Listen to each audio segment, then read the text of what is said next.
Everyone remembers the incredible docking scene from Interstellar. Cooper matching the rotation of the Endurance is actually based on real physics. But there's one part of this scene that bothers me much more. How did that central structure survive? The Endurance is approximately 65 meters across, putting its outer modules roughly 32 meters from the center of rotation. Under normal conditions, the station rotates slowly to create artificial gravity. But after Dr. Mann's disastrous docking attempt and the explosion, TARS reports that Endurance is spinning at approximately 68 revolutions per minute. Apparently, sending Matt Damon into space still wasn't far enough for Jimmy Kimmel. And somehow, even on another planet, Damon managed to cause trouble. But forget their feud for a moment, because this is where the numbers become insane. At 68 revolutions per minute, an object 32 meters from the rotational axis would require centripetal acceleration equivalent to approximately 165 times Earth's gravity. Now think about what has to provide that force. Those massive outer modules want to continue outward, while the structural ring and its connections have to provide the enormous inward force necessary to keep the spacecraft together.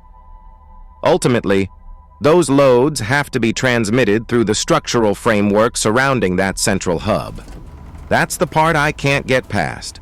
We're talking about an enormous, damaged spacecraft rotating more than once every second, with its outer sections experiencing extraordinary rotational loads. And remember, the Endurance had already survived an explosion that destroyed part of the station. Then Cooper arrives, but he can't simply slow Endurance from the outside because he has no physical connection through which to apply controlled torque. So he does the only thing he can do. He spins the Ranger until it matches Endurance at 68 revolutions per minute. And even that creates another problem. Cooper and Brand have to survive the rotation themselves.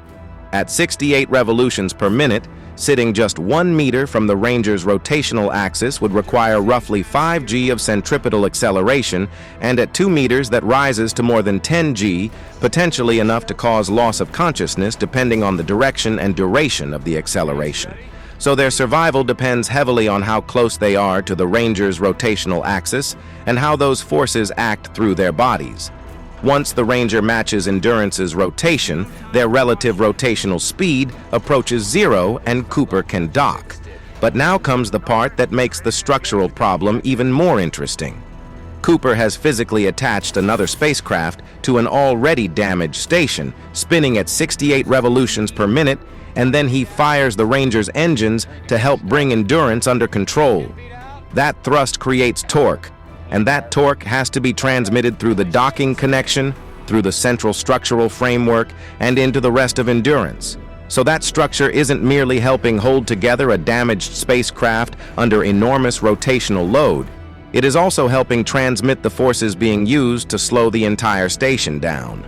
Normally, you would want to do this very gradually. Apply a little thrust, reduce the rotation, wait, apply more thrust, and minimize sudden changes in structural load.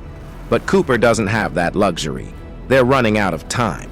The damaged Endurance is falling toward Mann's planet, so they have to dock, reduce the rotation, and correct its trajectory before they lose the station completely.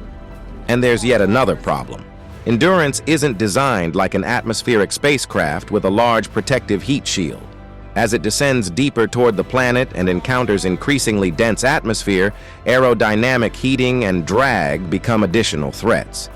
Heating structural components can reduce material strength, while aerodynamic forces add still more bending and twisting loads to a spacecraft that is already damaged and under enormous rotational stress. So the longer Endurance continues falling, the worse the situation potentially becomes.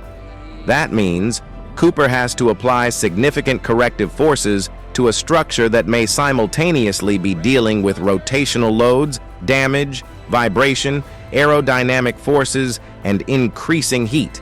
And that's why, for me, the biggest question in this entire scene isn't whether Cooper could match 68 revolutions per minute. The physics says he could. It isn't even whether he could dock while spinning that fast. If the rotations were matched accurately enough, Theoretically, he could. My question is much simpler. How strong was that central structure? It survived the explosion, helped hold together an enormous spacecraft spinning at 68 revolutions per minute, survived the docking, transmitted the forces used to slow endurance, and survived the maneuver required to pull the damaged spacecraft away from the planet. Of course, knowing Christopher Nolan's reputation for practical effects, I'm surprised he didn't just build a real Endurance, launch Matthew McConaughey into orbit, spin the thing to 68 revolutions per minute and tell him, "We'll get it in camera."